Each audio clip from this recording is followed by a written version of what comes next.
So today is episode 12 of our podcast, and we have a very special guest.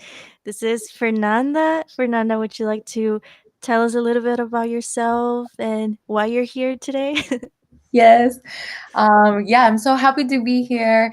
My name is Fernanda Sulantay, and I'm a chemical engineer. I just graduated this year, 2020, and I just started my PhD in chemical engineering at Yale University. I'm originally from El Salvador, and I moved to the US when I was 19 years old. So I'm a Latina immigrant, and I Mhm. love to share my journey on my social media, especially Instagram. I create content to give like college resources and tips to help people that went through kind of like the same things that I went through. Mhm. And I'm here to talk about PhDs and my experience. Yes. And yeah, Fernanda is really good in social media. So if you want to follow her, her Instagram handle is at Fern Sulantay, and it's in the description box so you can check it right there if you want to. But okay, let's just start. And I was telling Fernanda that I really wanted to have her on the podcast because I just did a bachelor's and like that's it. And maybe I'm considering a master's, but a PhD, like I don't know. But like I've never researched much into it, so I don't really know what a PhD is or like how you cuz I know you can get like paid for it and like things like that. So there's a lot of things that I don't know about PhDs, but I think Fernanda would be the perfect person to talk about it. So let's just start with, like the basics of okay, so what is a PhD? It's an advanced degree. How long does it usually take, do you think? PhD, it's a graduate degree, and I believe it's the highest degree that you can get. To get into the PhD, you don't need a master's in the US. It's different in Mhm. other countries. I know that, for example, like Europe, you have to do your master's first and then your PhD. Here in the US, the PhD lasts around like 5 to 6 years, Mhm. and it depends on your field, and also depends what type of research you do. And but I know that for example, in other countries and in Europe, you have to do your master's. It's 2 years, but then you do your PhD, and it's only 3 years. And I Mhm. always like to like bring that up because I know it's confusing. Like people, it's like, oh my God, 6 years in the US, but I mean, you don't need your master's to do your Right. PhD in most of the schools. So it depends the school. Like, if you're interested, you have to like look the programs that the schools are offering to check how it is. And yeah, I forgot the question. So when you're doing your PhD, and I like that you brought that up because I've heard that before too, that in Europe you do have to do a master's, or I knew that it was different. So here in the US, do you get a master's degree while you're doing your PhD, or oh yes. Oh no, no, no, no! Oh no. So, University. yeah, so it depends. So like Okay. while you're doing your PhD, you can get your master's degree, but some universities, they have like other requirements. So you have to check with your school, and if you want the master's, just check with your school and be and Mhm. ask like what else do you need to what else do you need to do. But usually it's like not that much, or you don't have to do anything else. You just have to apply and you get the master's at the same time. Because so like the structure of the PhD is that, for example, here, as I said, it's 5 to 6 years. And and I forgot, I was saying before, that it depends on your field and the type of research. So for example, most of them in the natural sciences, it's like 5 to 6 years. But for Mhm. example, I'm in chemical engineering, and if you're doing research in a wet lab, which is like the research that most people think we do, Uh-huh. in the lab, it takes like 6 years or even more. I know people that they have been doing it for like 9 years. So At the end, Wow. also, it depends on you, like how fast you want to graduate, because you're the one doing your research. When are you gonna be done? You have to pass the exam. If not, you stay there. So like you need a lot of determination. And Wow. yeah, but if you're doing research, more like what I do, which is theoretical or computational, you can graduate faster. So people can graduate in like 4 years, or 5 years. It's more normal. Mhm. uh, yeah, so in that sense, it's different. And yeah, and as I was saying, the structure is that in the first 2 years you take classes and you do research, but it's kind of like you're taking a lot of classes. But then Mhm. starting your third year, then you're just doing research. Okay.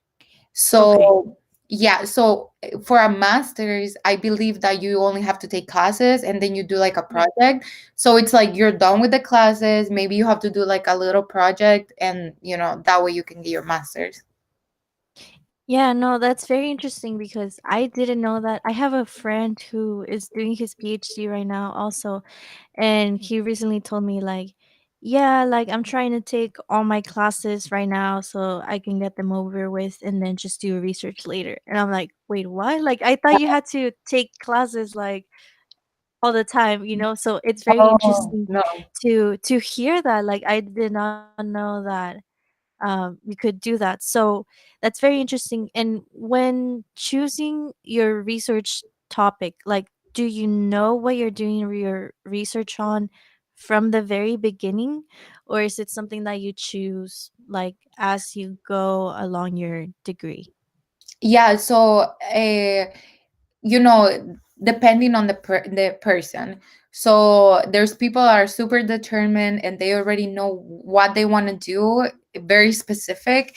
And this is the way that they find the programs. They're like, okay, Mhm. I want to, let's say, do research in chemical engineering, but more specifically in, like, I don't know, drug delivery. So they go and look at the programs that work best for them, and that's the way that they get connected with the advisors. And once they talk, then they figure out like a plan. But it's kind of like, okay, they already have an idea. But for example, me, like, I graduated and I did all of my experience in research in undergrad was very different. I mean, they were all chemical engineering, but there were different areas. So I Mhm. didn't have a one very specific area. And I just knew that I wanted to do something like computational or maybe try theoretical. And I met my advisor. And the cool thing is that some universities, like for example Yale, the first year you can do two rotations, so you can work with two different advisors. And Mhm. that way it's like you get a sense of like if you like the lab, if you like the research.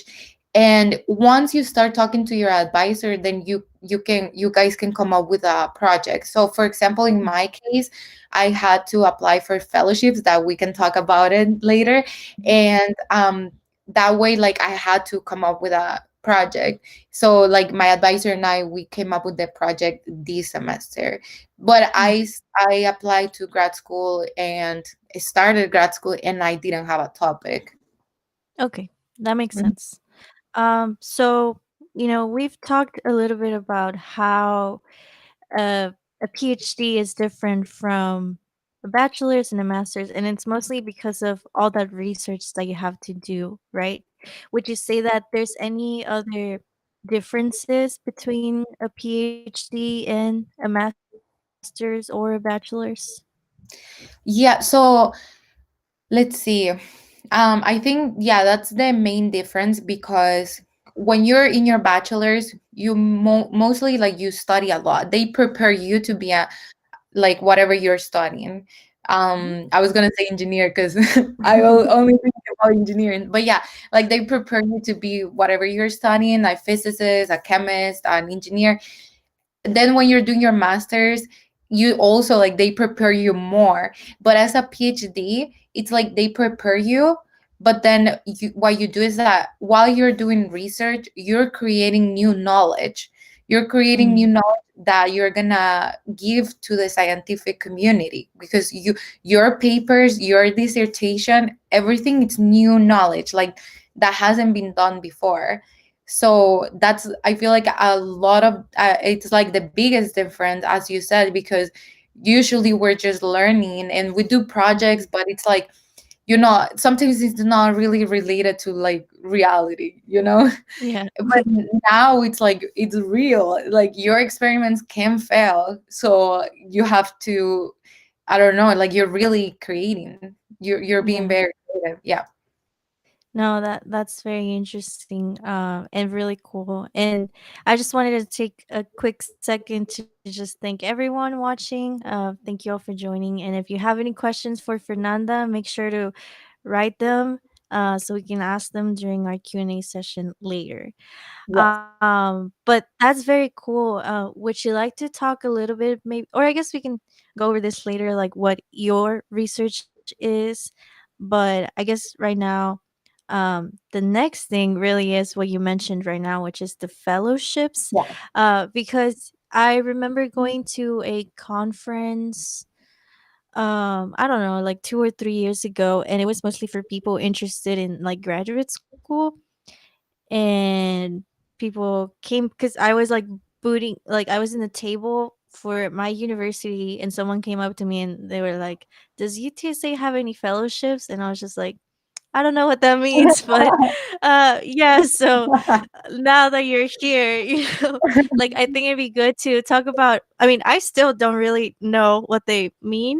But other than fellowships, I guess I really just want to talk about the topic of how do you fund your PhD? Like how does it usually work paying for school while you're doing research?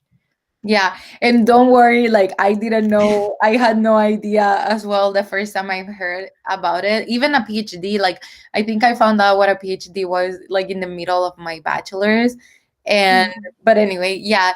So this is another difference between like doing your bachelor's and your master's, is that PhD most of the time like you don't have to worry about funding, but it all Mhm. depends. So yeah, most of the time this is what happens. So the first year, the university covers your tuition, so like your classes, and then they also pay you. And you're not doing a lot of research, like you're working for them, but you're mainly taking classes. So it's like they pay you to go to school, the first year.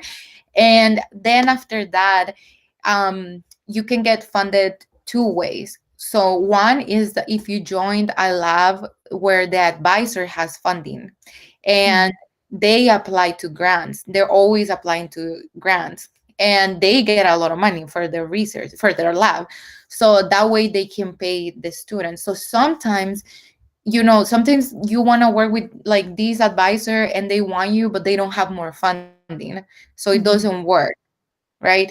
But the other way that you can do that is by funding yourself, applying yourself to fellowships. And fellowships are like scholarships, but like Mhm. it's a lot of money, and you have to use it for research. So, for example, this my advisor, he doesn't have funding because, he does theoretical research. Like he doesn't have a lot of students. Like right now he has two, but like usually he doesn't have or has one. So like he doesn't apply for funding because Mhm. he doesn't have to pay for things in the lab. So I had to apply, and I apply. There's several fellowships out there. The main one in the US, it's called the NSF GF GRFP, I think it's called. So it's funded by the National Science Foundation. And Mhm. yeah, you apply. It's like you create an essay and a statement about your life, and why you have to show why you're going to be a good researcher. And also you have to present a project. And this is what I was telling you, that I had to come up with a project with my advisor for this. And Mhm. since the advisors want you to have funding because they want to work with you, and but they don't have funding, then they usually Right. help you with that. And they're used to creating grants, so you can always, well, it depends the advisor, but I've seen that they do help you, and my advisor was super helpful. Like we wrote the proposal together, and obviously he had more experience, I had none. And yeah, it was very helpful, so fingers crossed. I will know next year. And yeah, then I Oh, applied to to another one that it's more specifically for minorities in the United States. okay. So yeah, if you're a minority, always try to find, because there's fellowships out there. This one is called the GEM fellowship, so look it up.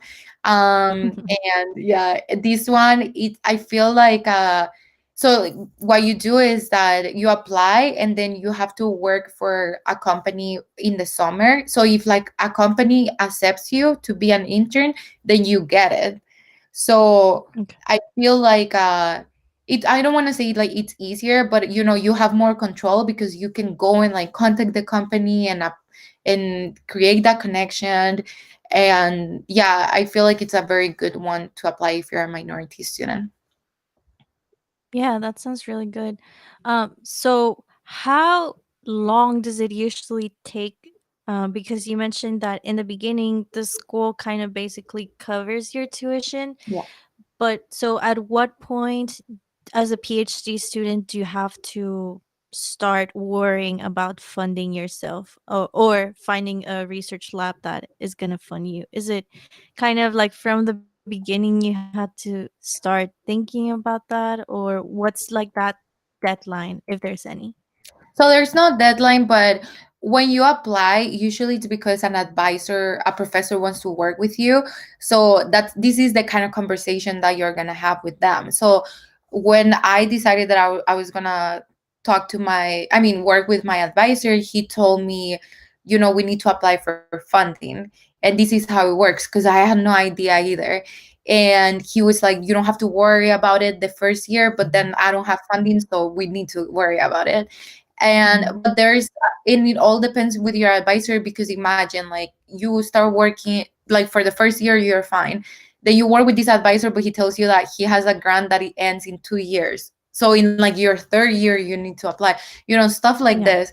If you when usually like the fellowships that you apply, like the personal fellowships, that the student applies, they're usually like 5 years. Okay. And or if they're 3 years, you have in mind, okay, I should apply to another one. And the cool thing is that, let's say I apply to two, right now, and if one of them just gives me 3 years, let's say, and I get both of them, then I can use the other one after 3 years or something like that. Like, you can play around. But yeah, it's Mhm. definitely based also with, in the university, how much they help you, and also with you, depend on your advisor. So I will have that conversation at the beginning. And I forgot to mention that some universities, they help you in other ways. So for example, at Yale, since it's so big with, medical stuff, and they have the Mhm. Yale hospital and all of that, they give us a free health insurance. And also they Wow. give, free health insurance to my son and to Oh, my wow. husband. Yeah, so it's like we don't have to worry about that. And I mean, if you're not from the US, let me tell you, here in the US it's very expensive. Yeah, to go to the doctor. So this is like a huge deal, because sometimes I say this and there's people in other countries where they have free health insurance, and they're like, like, why do you care about that? Yeah, that's funny. So, when it comes to or I guess in the beginning, when the school covers your tuition and they still pay you a little bit extra, and even like when you have fellowships and things like that. Um, so okay, I'm sorry, let me reassemble my question. When you have a fellowship and you're only doing research, or anything else. It doesn't have to be a fellowship, but you're basically getting funded to do research. Um, does that like how much of that money goes to you when it comes to like for living expenses and things like that? Like, do you think most of the time you do get enough funding to go to school, do research, and then pay for your living expenses and things like that? Because I know that one of my main worries when it comes to graduate school is like for example, getting a master's is like so expensive, but you Yeah. still have to work and like, live. So how is it with a PhD? Would you say that they usually do give you enough money to study and live? So yeah, in the US, yes, in the US, even when the university, they pay you like an amount of money that they know that can sustain you, you know. And but I think that it can sustain you in like, decent apartment, not like luxury stuff, but Yeah. you're fine. And if you have like an spouse and you have kids, they try to help you in other ways, so depending again on the university. But then when you get a fellowship, you get paid the same thing. So like you can get paid a little bit more, and they have rules. It's very complicated. No, I'm kidding. No, it's not complicated, but like, yeah, like I didn't know that if you have more than one fellowship, for example, it's not like you're gonna get paid the double. There's a maximum that you can get Okay. as a PhD student. But also, you're not gonna get like you're kind of like always getting around the same amount of money. And Mhm. people come from other countries, so like they literally don't have like family here, or so they can sustain themselves with the money that the university gives them. Mhm. No, that's really good, and that's, I think it's obviously very important, to know that and know that there are opportunities to study, but also not to worry about if you're gonna, be homeless or something. But no, Yeah. that's good to know, and that's something that I didn't know about PhDs until like 2 years ago. I think I found out that you can actually get like money from it. I mean, not like you said, anything luxurious because you're still studying, but I think it's good to know that you at least won't have to worry about, having a place to live or food to eat. And I Yeah, think it's really cool to hear from you that, if you have a family that you can support them. So that's yeah, really good. definitely. And I just wanted to point something out. So as I said, I'm a chemical engineer, and this is in chemical engineering. I've heard, like, I have friends in other natural sciences, and I know that it's kind of like the same case for them. But I've heard of this girl who's doing her PhD in psychology or something like that. And I think that, for other majors, it's a little bit different because I think she didn't have funding. So, Oh, it all depends on your field, but I'm pretty sure mhm. like natural sciences, they follow what I'm saying. Yeah. Yeah, no, and I mean that's okay. I'm sure that most people here are interested in science and engineering, so I think it's okay to like just, stay in that uh area. But yeah, that's very interesting that it does depend on, your area of study. Mhm. So okay, so you're a chemical engineer. You graduated from your bachelor's and now you're pursuing your PhD. Um, why did you decide to pursue a PhD in chemical engineering? So yeah, for my bachelor's I study chemical engineering. And Mhm. I study engineering in general because I always loved a typical answer. I always loved math and science while I Yes. was, in the high school. And yeah, it was very interesting. And when I started going to college, I loved it. But at the same time, I realized that I love teaching too. So I was like, I'm gonna combine them, and I want to be a professor and doing something that I love, which is engineering, so chemical engineering. And I didn't know that you had to get your PhD. I found this out when I had my first research experience.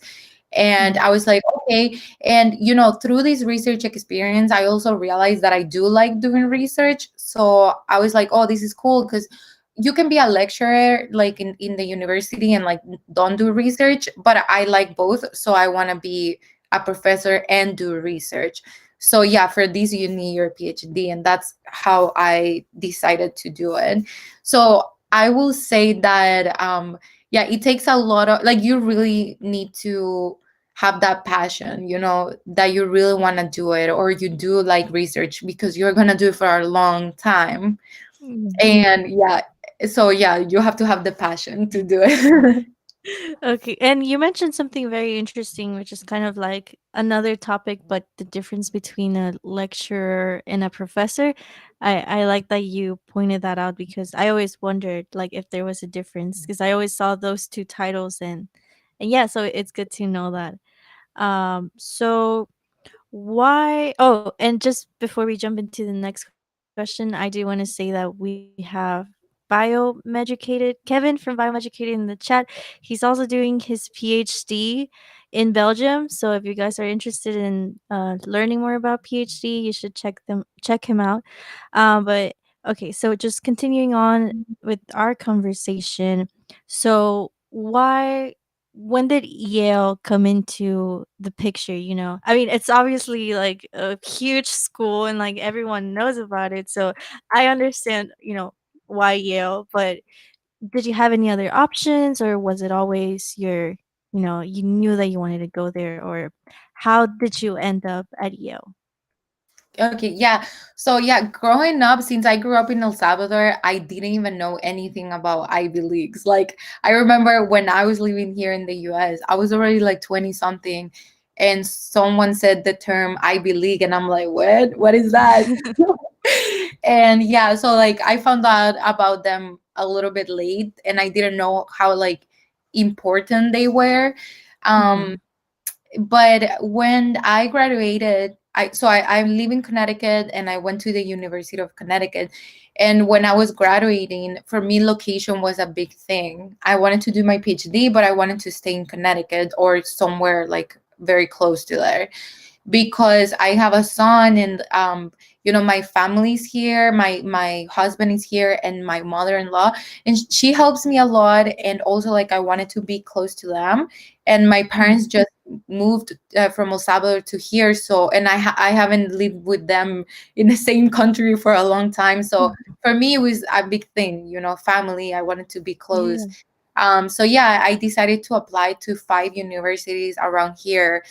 So I applied to Columbia in New York, Yale, which is in New Haven in Connecticut. I applied to the University of Connecticut, and then 2 universities in Massachusetts that were not that far. And so at the end, I got accepted to 4 of 5 of my options. And like for Wow. me, I was like, Yale will, yeah, obviously it was one of my dream schools, like it will be like my dream option. And but other than that because it's Yale, it was because when I applied, like my advisor right now, he approached me because actually I made a mistake on my application. Can you believe that? And he contacted me and he was super, yeah, and he was super nice. And I just like love the connection with Oh. him. Yeah. And I just love the person that he is. And while we were talking, I realized like how supportive he is. And yeah, I was not mistaken because this Mhm. semester, well, when I was applying for the fellowship, he was super supportive. And for me, that was a big thing because I've heard like horror stories of like advisors that they're not that, Yes. yeah, they're not that nice to their PhD students, and or they make them work a Mhm. lot. And for me, like I know that in United States, like that's the culture, like the grand culture, like work, work, work, and I love working, but also I have a family. So I was like, no, I need someone who is, nice and understands that I have a family and it's more chill and that wants Mhm. to support me. And yeah, we have like similar values. Like while I talk to him, I feel like we're very similar. So yeah, like that was a big thing for me, my advisor. Yeah, no, and I think that's very important because you're spending 5 to 6 years with them. So it is very important to choose, a good environment. And I'm not a PhD student myself, but I did some research during my undergrad, and I also heard some horror stories from Yeah. some of the professors there don't want to get into details, obviously, but yeah, it can get pretty bad. So no, it's good to find like someone that you can connect with and that understands you. So that's good. Yeah. So when coming to Yale, it's obviously an Ivy League school. What what were the I don't want to talk too much about the requirements because people can just search them online, but what would you say helped you the most as a, someone applying to get accepted into such a prestigious school? Yes. So since it's so prestigious, and while like this semester, even though it's my first semester, I've been very involved with the recruitment at my department. Mhm. So I've learned a lot. And yeah, one obvious thing is that you have to be prepared. You have to be a good student to be accepted, but you don't have to be perfect. And that's one thing that, I mean, when I got accepted, I was like, wow, like I really didn't think they were gonna accept me. I wasn't a bad student, but I didn't have a 4.0 GPA. But I realized that what they do is it's a holistic review, and by that I mean that they don't look at your grades, yeah, your GPA only. Mhm. And they look up, the classes that you took and what things happen in your life as well. You can explain.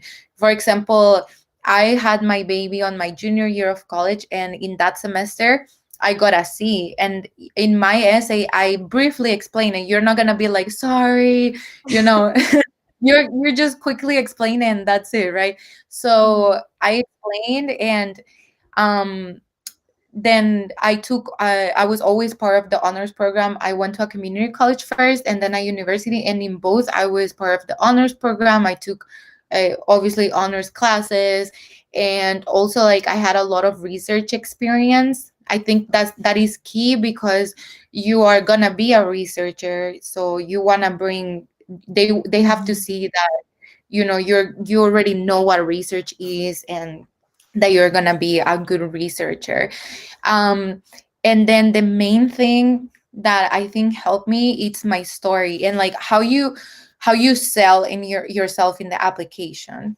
You have to, don't be shy, like Mhm. you really need to show them that you're the perfect fit for their department, because sometimes a lot of, I mean, always, not sometimes, always, a lot of good students, they get rejected, and it's not because they are bad students, it's because they were not a perfect fit for the department, or Mhm. they didn't find like a match between an advisor and this student.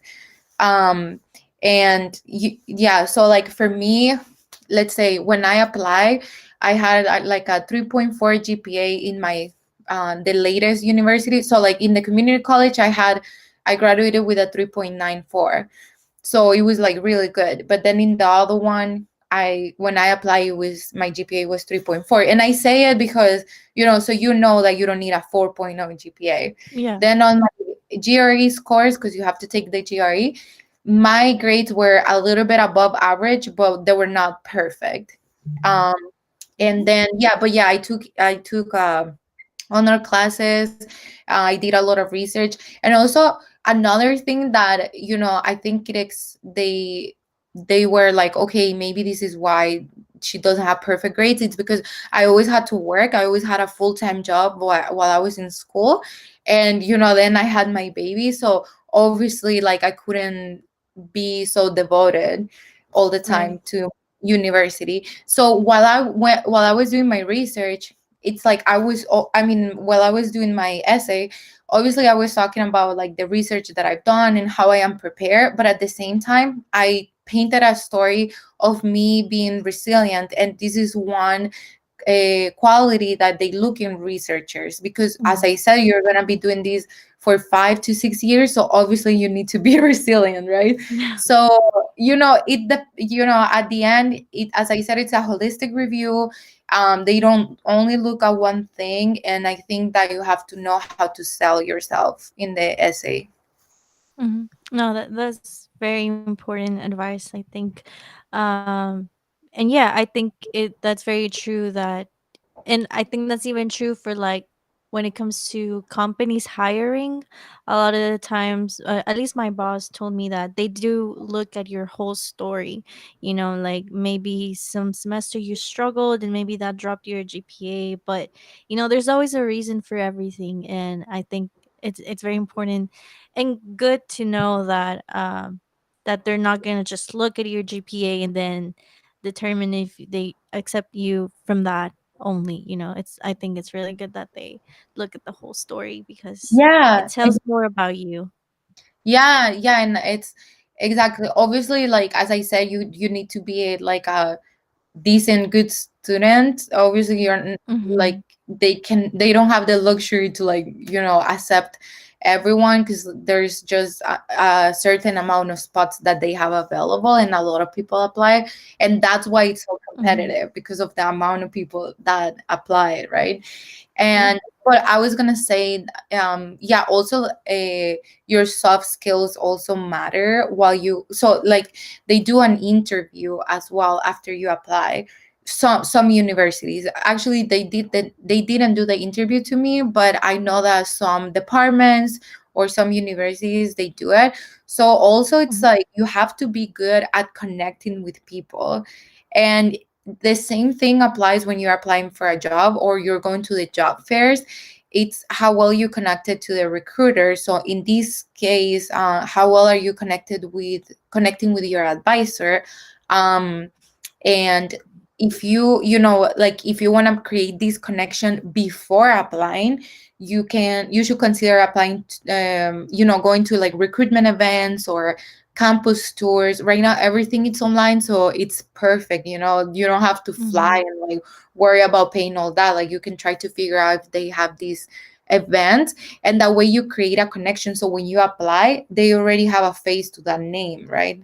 Mhm. And a personality. And yeah, I feel like that's one thing that helped me a lot with my advisors, because we're very similar. Like we Mhm. love to talk, and like we're like very chill and like that. So maybe he liked my personality too. Like, okay, this girl, like she's a good student, she's resilient, but also she has very good communication skill. And this is something that he has told me, like, because I'm always super excited about teaching. He's like, I know you're gonna be good at teaching, because he sees my how enthusiastic I am about it. So yeah, that matters. Yeah. Yeah, no, and I think you're, you know, having your social media and just trying to teach people that anyone can do STEM, specifically, you know, women, because, you know, a lot of times maybe some feel like you can't. So your social media itself is like a testimony of like your passion for teaching. So that's really cool. And yeah, I think like you mentioned, like networking is very important, and it's just crazy to realize that it's important in any field and in any kind of career path that you want to take, whether it's, you know, academia or industry. Like networking is like the best thing you can do. You might not have the perfect experience or the perfect GPA, but if you can connect with someone and like, you know, just get down to that like personal level and personal connections, I think those are very important. So other than those soft skills, do you think there's any technical skills that helped you or that you think are important? Or I mean, it's okay if you say like, no, I think soft skills are more important, but do you think there are any technical skills that you find are valuable? So yeah, in general, obviously, like if you have experience and you have these technical skills, they're gonna say, okay, this girl, like, she has experience, she can learn. Like you demonstrate by that you are good at learning and you know how to do, like Mhm. if they teach you something else, then you're gonna get it. But also, let's say in my case, since I'm doing theoretical, like I don't think he was looking for like a technical skill, like me knowing how to operate this machine or something like that, because we don't use any. But for other research, yes, like if you want to do research in like a certain field and there's devices that you need to know, or techniques that you need to know, then obviously like it will be good to have them. So for example, if you know already the field that you want to get into, then try to look at the research papers that these professors are working on, like they're publishing their most recent papers. So for example, if you want to come to Yale, to the Department of Chemical Engineering, and work in whatever, then look at which professor is doing that research, and look at the recent papers, and then try to see like what techniques are they using, because Mhm. sometimes some professors, I don't want to say all of them, but some of them, they're like, okay, like this girl, it's already kind of like prepared, I don't have to Mhm. train her too much. It depends, some of them, they're willing to teach you, but obviously you want to make yourself look better than everyone else, like Yeah. separate you from the crowd. So I think that's a great way to do it.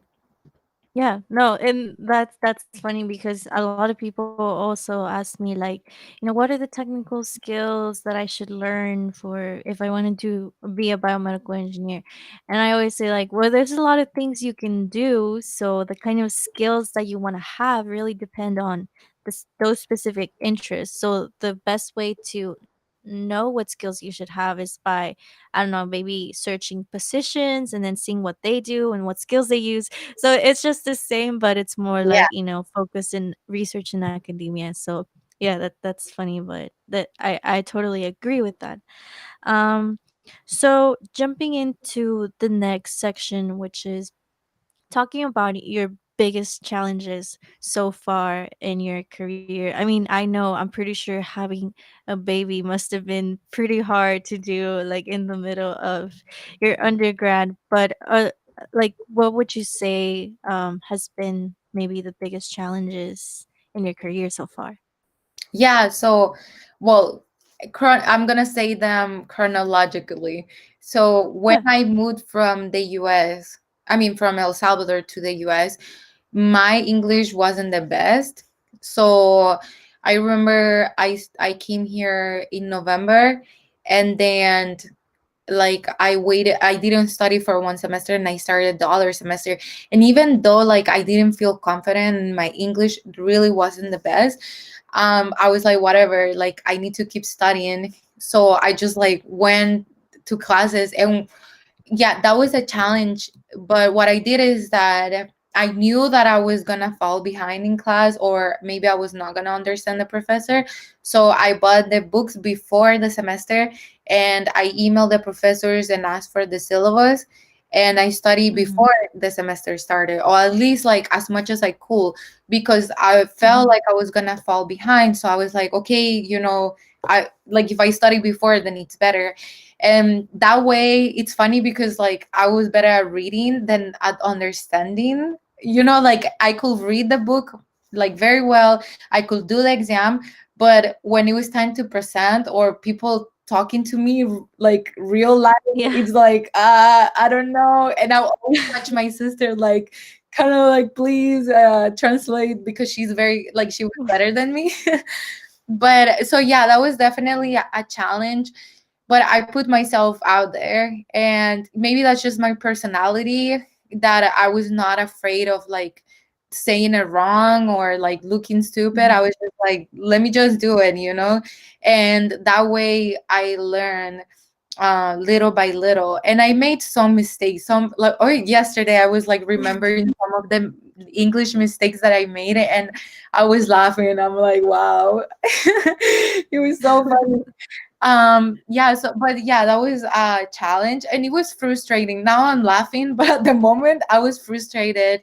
Like I will practice a lot, and even my sister was tired of me. Like she was like, I was like, okay, I'm gonna tell you all these words, like check my pronunciation. And she was like, no, I don't want to hear anymore. Yeah, I will practice a lot. And yeah, as I said, yeah, it was a big challenge. And I even remember my first semester, my engineering professor told us told the class about this engineering kind of like competition that was gonna be happening in January. And Mhm. he was like, if you want to sign up, let me know. And I was like, oh yeah, I'm gonna sign up. I signed up, I got accepted, and then in the first day, I remember I went there and I just couldn't understand what people were saying. Like I was like, these people are either too smart or I really don't know how to speak English because I couldn't understand. And I went back home that day and I started crying. I remember, and Oh. my friends, yeah, like I had some friends here and they were like, don't worry, girl, like just go again and like don't feel defeated. And I went again, and at the end, now I can speak English. So it was worth it. Yeah. So learning English was what my first big challenge here. Mhm. Um, then the second one, yeah, it was having my baby in my junior year of college. So I found out that I was pregnant actually at the end of my sophomore year. And that summer I was supposed to go to the Czech Republic to do research. I got accepted to Mhm. this program, and then I was like, what, like I'm not going to be able to go. And for a week I thought that was the end of my academic career. And this is the way that people make it seem for girls in STEM. It's like you Yeah. cannot be both. And yeah, I was like, this is the end for me. But then I was like, no, Fernanda, like you got this far, like just keep going. And I asked the professor that runs the program. It was an RU from Princeton, but it was going to happen in the Czech Republic. So I talked to the professor at Princeton, and she was like, so nice. She was like, oh, yeah, don't worry. Like, we're going to put you in like a computational lab. And I was like, Mhm. okay. So I went, and I was 6 months pregnant, and I came back when I was 8 months pregnant. Can you imagine? I Wow. could have had my baby there. That's so Yeah. crazy. Wow. And yeah, and then like when I came back, I started my junior year. And what I did is that I talked to my professors and I was like, this is my due date. What can we do to like work things Mhm. out? So I did some homeworks beforehand, and then they let me give my homeworks a little bit late for some class. But I tried not to be, I didn't want to have like a different treatment than everyone else. So they didn't do like a lot of accommodations for me because I didn't Mhm. want that. And I didn't want to take one semester off because I felt like if I took one semester off, then maybe I was not gonna come back. So I Yeah. just kept going. But yeah, that semester was hard because I don't know who says sleeping like a baby, because babies don't sleep. Like they don't. That's funny. Yeah, have you heard Yeah. that? Like I don't know who invented that. Yeah, I mean, I don't have a baby myself, but when I was in middle school, we did this project when they gave us like a toy baby, but it had like a computer, so it would like cry, and like you had to figure out if it wanted to eat, burp, or I don't know, like a bunch of other things, like change the diaper. And the whole day my baby like didn't cry like all day, and I was like, "Oh, that's a nice baby." And then during the night, like it cried like 15 times. Like I still remember, like I counted them because it was just so crazy. So I can't imagine how real baby, like my parents say that I would never let them sleep. So so yeah, I'm definitely Yes, preparing for that yeah, cuz yes. yeah. But I definitely agree with you with the challenge on, the language barrier, because I mean, I came to the US during high school, and I did have like that same like challenge. Like I I thought I knew English, and then I came into the US and it was like, oh no, like I didn't even know how to ask what do we have for homework. Like I didn't know how to put that sentence together. Like I could say like homework like question mark, but like I couldn't really, I didn't know how the grammar worked. I don't know, it was weird, and it definitely took like at least a year for me to really get the hang of it.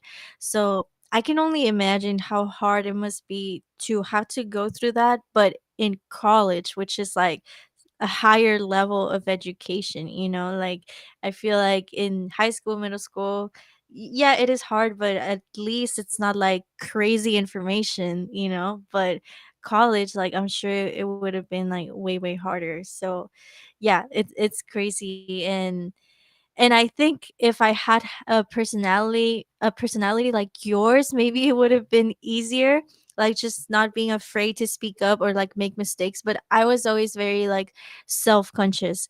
And like even now, like sometimes I just decide to keep quiet because I'm afraid, like, oh, what if I say or like pronounce something wrong? And then I do become maybe sometimes like self-aware of like my accent and things like that. So it is definitely a challenge, and I think we have to remind ourselves that it's okay to have an accent. Like, there's nothing wrong with that. It's okay to make mistakes. Like, it's our second language. Like, we're bilingual. Like, we're obviously not gonna be perfect. And we even started messing up our Spanish too, which is crazy. Yeah. uh yeah, so yeah, I totally agree and relate with you on that. But yeah, I think it's really important for to just share these experiences, because I'm sure there's a lot of people that are not originally from the US or an English speaking country, and they do face similar challenges. So I think it's important to just share your story and share that you can get through it, and you'll be fine. Yes. Yeah, definitely. And as you were Yes. saying, I remember that one of the things that, yeah, it was hard for me when speaking English is that, as you said, it's like I knew the verbs in like past, future, and present, but it's like, I didn't know all the conjugations, and that was like the hard part. Yeah. Yeah. Yeah, it was hard. So I think it's time now to go into our Q&A session. I know that we had a few questions out there, so okay, let's see this first one. Hey, nice to meet you. If I have my bachelor's from Japan, say, will I need a master's degree from US to pursue a PhD in the US, or can I go straight from bachelor's in Japan to PhD in US? So I believe that you can go straight to your PhD in most universities. So, for example, in my two classmates in chemical engineering, they are from China. They're actually still in China because of the pandemic, and Wow. yeah, we started taking classes already. But yeah, they went straight from bachelor's to PhD, and I have a lot of friends from here at Yale, but in other majors that they came from another country and they only did their bachelor's. They went straight.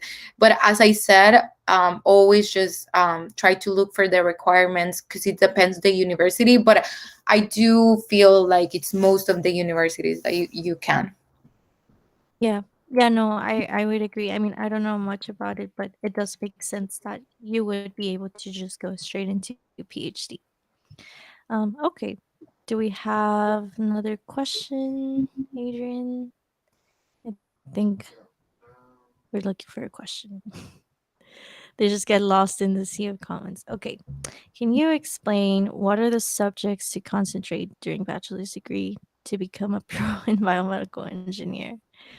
Um, Again, and I'm sure it's the same for chemical engineering and every kind of degree that you do. Like, there's so even if it's BME or chemical engineering, like there's so many focus areas. So, just if you know that you want to be in drug delivery, then really focus on that. Or if you know that you want to do bioinformatics, then focus on that. It really does depend on what you see yourself doing. And if you don't know, because it's okay to not know, then just, do your requirements and then you'll figure it out eventually. So, yeah, I hope that helps. Okay.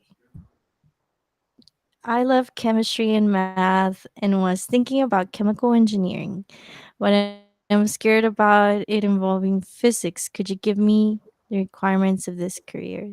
So I guess because we talked about this earlier, right? Like, how many physics classes did you take? I think we talked about this in my life, in the other life, not in this one. Yes. Yeah, yeah, yeah. Yeah, okay, yes, yes, yes. Yeah, and don't worry, like I was scared of physics too. Yeah, physics it's very interesting, but it's hard for some people. But yeah, thankfully for chemical engineering you only need your general physics.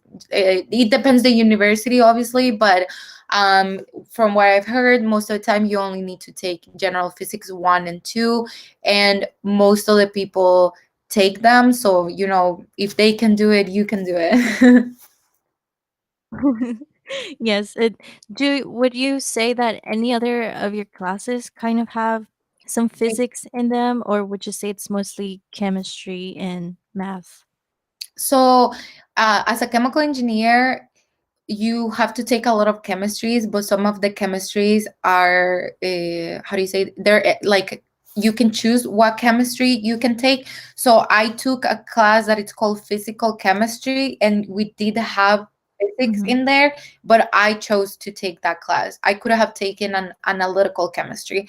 So look at the different universities, and see, like, if physical chemistry it's an elective, then you can just take another one. And like that one, it says it in the name, it's like physical chemistry, so it's like chemistry at a very, like, very how do you say this, like at an atomic level, and they look a lot of Mhm.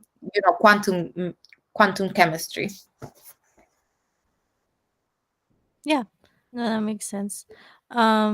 Okay. Do we have any more questions, Adrian? Or do you think that was it? Okay. I think those were all the questions for today.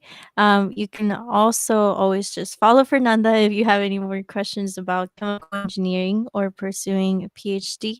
But I think this is it for this video.